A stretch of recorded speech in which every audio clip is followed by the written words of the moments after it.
Supreme court में पतंजलि के बाबा रामदेव और बालकृष्ण की बोलती बंद हो गई। जी हाँ, सुप्रीम कोर्ट द्वारा जब उन्हें इस मामले में दो टूक कहा गया तो वे चुपचाप खड़े रहे। कोर्ट ने कहा, आपने कोर्ट में दिए गए वचन का पालन नहीं किया और कोर्ट के आदेशों की अवमानना की है, झूठी अंडरटेकिंग दी, आपने हर सीमा लांघी है। कोर्ट ने रामदेव और बाबा बालकृष्ण को चेताया, आपने झूठे साक्ष्य पेश किए और कुछ दस्तावेज बाद में जोड़े, इसलिए आपके ऊपर जालसाजी के आरोप लगेंगे। सभी परिणाम भुगतने के लिए तैयार रहें।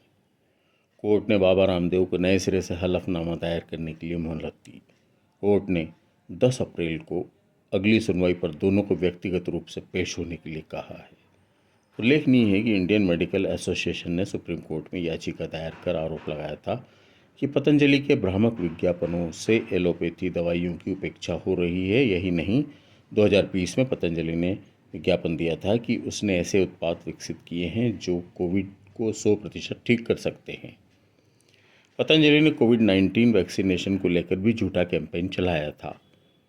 इसके पश्चात यह याचिका दायर की गई थी। सुप्रीम कोर्ट ने कहा कि 21 नवंबर के आदेश के 24 घंटे में ही रामदेव तथा बालकृष्ण प्रेस कॉन्फ्रेंस की विज्ञापन छापे जाते रहे। यह दिखाता है कि आपके मन में कोर्ट के प्रति भावना क्या है। आप देश सेवा का बहाना मत बनाइए। इस पर रामदेव ने हाथ जोड़कर माफ़ी मांगी और कहा, हम स्वीकारते, हमसे चूक हुई, मैं इस आचरण के लिए शर्मिंदा हूँ। पतंजलि के वकील विपिन संघवी ने कहा कि कंपनी की मीडिया शाखा को पता ही नहीं था कि कोर्ट ने विज्ञापन रोकने का आदेश दिया है। इस पर बेंच ने फटकारा, आपने कोर्ट में वचन दिया था, इसे कंपनी को बताना किसकी जिम्मेदारी थी? यह माफ़ीनामा दिखाया है। आपको पता लगना चाहिए कि कोर्ट के आदेश के उल्लंघन का नतीजा क्या होता है। सुप्रीम कोर्ट ने इस बात पर भी आश्चर्य जताया कि कोविड के दौरान पतंजलि के झूठे दावों के खिलाफ केंद्र ने कोई कानूनी कार्रवाई क्यों नहीं की। जस्टिस कोहली ने केंद्र की निष्क्रियता पर सवाल उठाते हुए आयुष विभाग के 42 पेज के हलफनामे पर कहा कि लगता है कि पतंजलि को लेकर सरकार ने आंखें मूंद रखी है। केंद्र की तरफ से पेश सॉलिसिटर जनरल तुषार मेहता से पूछा कि कोविड के दौरान आपकी ही समिति ने सिफारिश की थी, उसका फिर क्या हुआ।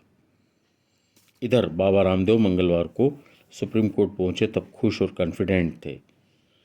वे जजों को प्रभावित भी करना चाहते थे। उन्होंने वकीलों की टीम अपने साथ भी लेकर आए थे।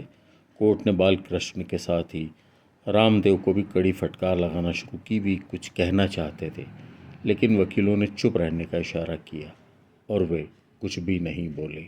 उन्होंने मात्र यह कहा कि हम स्वीकारते हैं, हमसे बड़ी चूक हुई है, मैं इस आचरण के लिए शर्मिंदा हूँ।